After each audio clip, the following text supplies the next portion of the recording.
আসসালামু আলাইকুম। আমি মোহাম্মদ রেজাল হলাদার আপনাদের সাথে আছি। সুপ্রদর্শক, আন্তর্জাতিক নিউজ বিশ্লেষণে আপনাকে স্বাগতম। ট্রাম্পের 48 ঘন্টা আলটিমেটামের মধ্যে যেসব ঘটনা ঘটল, আসুন বিস্তারিত আলোচনা করি। দেখেন, যুক্তরাষ্ট্রের প্রেসিডেন্ট ডোনাল্ড ট্রাম্প গত শনিবার হুমকি দিয়ে বলেছিলেন, পারস্য উপসাগরের গুরুত্বপূর্ণ সমুদ্রপথ হরমুজ প্রণালী 48 ঘন্টার মধ্যে খুলে না দিলে হামলা চালিয়ে ইরানের বিদ্যুৎ কেন্দ্রগুলো ঘুরিয়ে দেওয়া হবে। শনিবার যুক্তরাষ্ট্রে পূর্বাঞ্চলীয় সন্ধ্যা সময় 7:44 ট্রাম্প নিজের সামাজিক যোগাযোগ মাধ্যমে ট্রুথ সোশ্যাল এই হুমকি দিয়ে পোস্ট করেন। সেই অনুযায়ী তার দেওয়া সময়সীমা আজ সোমবার সন্ধ্যা 7:44 তেহরান সময় মঙ্গলবার ভোর রাত 3:14 শেষ হওয়ার কথা ছিল। ট্রাম্পের হুমকির পরদিন ইরানের পার্লামেন্টারি স্পিকার মোহাম্মদ বাগের গালিবাফ বলেন, যুক্তরাষ্ট্র যদি ইরানের বিদ্যুৎ কেন্দ্রগুলোকে লক্ষ্যবস্তু করে, জবাবে মধ্যপ্রাচ্যের গুরুত্বপূর্ণ অবকাঠামো ও জ্বালানি কেন্দ্রগুলো স্থায়ীভাবে ধ্বংস করে দেওয়া হতে পারে। দেখছেন, টিট ফর ট্যাট কথা আছে না, টিট ফর ট্যাট, অর্থাৎ যেমন কুকুর তেমন মুকুর। অর্থাৎ ট্রাম্প কী করেছে, তার সোশ্যাল মিডিয়ায় একটা মনে করেন পোস্ট করেছে যে যদি হরমুজ প্রণালী যদি খুলে না দেয় তাহলে কি করবে, তাহলে ইরানের যে বিদ্যুৎ কেন্দ্রগুলো আছে, স্থাপনাগুলো আছে, যে সেগুলো ধ্বংস করে দেবে। ওদিকে ইরান কি করেছে, ইরান তারা পাল্টা হুমকি দিয়েছে, বলছে যদি ট্রাম্প যুক্তরাষ্ট্র ইরানের বিদ্যুৎ কেন্দ্রগুলো মানে ধ্বংস করার চিন্তা করে, তাহলে মধ্যপ্রাচ্যে যে আমেরিকার বড় বড় ঘাঁটি স্থাপনাগুলো এবং আপনার যা কিছু আছে সব ঘুরিয়ে ধ্বংস করে দেবে, একদম চিরস্থায়ী, চিরদিনের জন্য।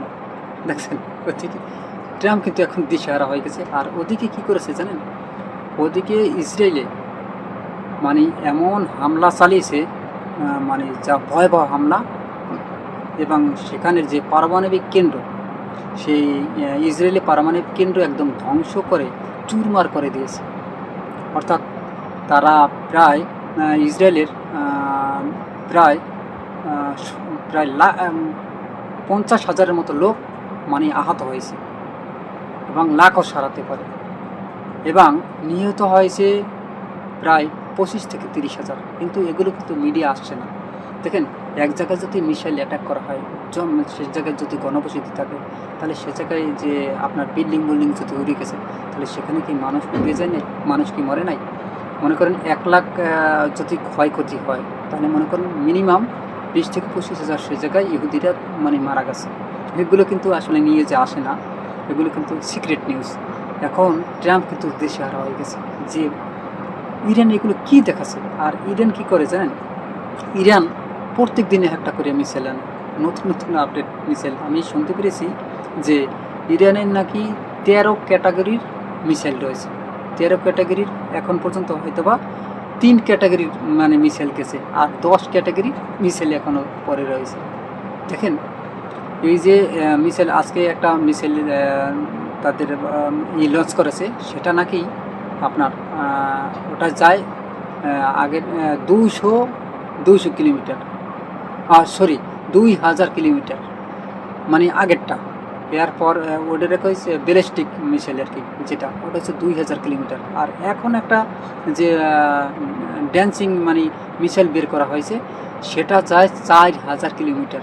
দেখেন, একটা সে আর একটা কতটা আপডেট। তাই এরকম যদি 13 ক্যাটাগরি আসে, তাহলে ওরকমের আমেরিকা বা ইসরায়েল একদম ধ্বংস করে ফেলবে, এতে কিন্তু বিন্দুমাত্র কোনো সন্দেহ নেই।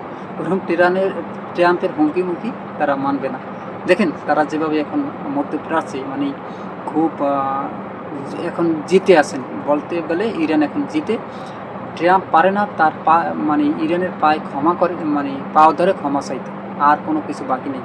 এদিকে আপনারা জানেন যে বড় বড় জাহাজগুলো আছে, ওই যে সাগরে যেগুলো রয়েছে, সেগুলো লক্ষ্যবস্তু করে ইরান একের পর এক হামলা করে জাহাজ ধ্বংস করে ফেলে। এদিকে দেখেন, ইরানের আধা সরকারি সংবাদ মাধ্যমের মেহের নিউজ উপসাগরীয় অঞ্চলে বিদ্যুৎ কেন্দ্রগুলোর একটি মানচিত্র প্রকাশ করে হুঁশিয়ারি দিয়ে বলেছে, ট্রাম্প যদি তার হুমকি বাস্তবায়ন করেন, তবে এই অঞ্চলের দেশগুলোর যেন বিদ্যুৎকে বিদায় জানায়। চিন্তা করছেন? জাতিসংঘের সামুদ্রিক সংস্থার নিযুক্ত ইরানের প্রতিনিধি গতকাল রোববার জানান, ইরানের শত্রু দেশগুলোর জাহাজ বাদে বাকি সবার জন্য হরমুজ প্রণালী উন্মুক্ত করেছে। তবে দিনের শেষ ভাগে ইরানের সশস্ত্র বাহিনীর সদর দপ্তর ঘোষণা দেয়, যুক্তরাষ্ট্র যদি বিদ্যুৎ কেন্দ্রে হামলা চালায় তবে তারা অনির্দিষ্টকালের জন্য এই প্রণালী বন্ধ করে দিতে প্রস্তুত। বুঝতে পারছেন? যদি মনে করেন আমেরিকা এই ইরানে হামলা চালায়, বিদ্যুৎ কেন্দ্রে হামলা চালায়, তাহলে একদম সারা জীবনের মতো হরমুজ প্রণালী তারা বন্ধ করে দিবে, এই হুমকি দিয়েছেন ইরান। তবে আজ ইরানের ইসলামী বিপ্লবী গার্ড বাহিনী আর IRGC আবারও জানিয়েছে দেশের বিদ্যুৎ কেন্দ্রে যে কোনো হামলা একই ধরনের জবাব দেওয়া হবে। এর কয়েক ঘন্টা পর প্রেসিডেন্ট ট্রাম্প জানান, সপ্তাহান্তে যুক্তরাষ্ট্র ও ইরানের মধ্যে ফলপ্রসূ আলোচনা হয়েছে এবং তিনি ইরানের বিদ্যুৎ ও জ্বালানি কেন্দ্রগুলোর হামলার 5 দিনের জন্য স্থগিত রাখবেন। এই হামলা নাকি 5 দিনের জন্য স্থগিত রাখবে। তবে ইরানের পররাষ্ট্র মন্ত্রণালয় বরাত দিয়ে দেশটির বেশ কিছু রাষ্ট্রীয় সংবাদ মাধ্যমে জানিয়েছেন, ওয়াশিংটনের সঙ্গে কোনো ধরনের আলোচনার কথা তেহরানের অস্বীকার করেছেন। তারা ট্রাম্পের এই দাবিকে জ্বালানির দাম কমানো এবং সামরিক পরিকল্পনার জন্য সময় ক্ষেপণের কৌশল হিসেবে দেখছে।